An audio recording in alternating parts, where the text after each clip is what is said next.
So I used to think the only way to deal with cravings, food cravings, was to just eat the food, right? So a craving would strike and I would think, okay, I'm just going to satisfy this craving. I'm just going to eat the food and then it's going to be okay. Because otherwise, if I try to resist that craving, then it's just going to grow stronger and stronger and stronger until the dam breaks, the floodgates open, and then I'm eating everything, right? Or eating so much more than I originally intended. So those were the two options: either satisfy the craving or, try to resist it. And I knew resisting it didn't ever work for me.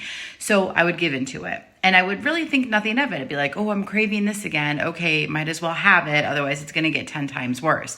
But see, the thing is, that wasn't helping me either, because all that was doing is keeping that cycle going. It kind of becomes its own mini cycle of like, oh, I'm craving chocolate. Okay, better go eat chocolate. And then I'm good for a couple of days, right? Maybe even a week, until the craving strikes again. And then I go satisfy it.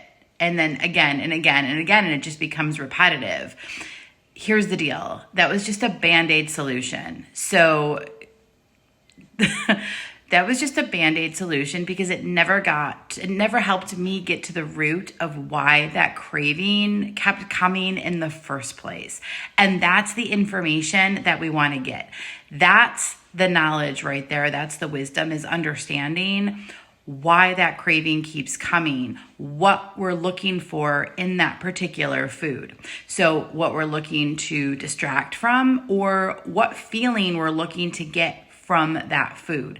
Now, there is some biology involved in cravings for sure, but listen, most of the time, especially if this has been happening for a really long time, like you've been dealing with certain cravings for like years, a lot of times it's related to emotions, or it's related to like trying to distract from something or create another feeling that we're looking for, that we're looking to get from that food. And it's just kind of been ingrained in here that like, oh, if I eat this, it's going to help me feel this.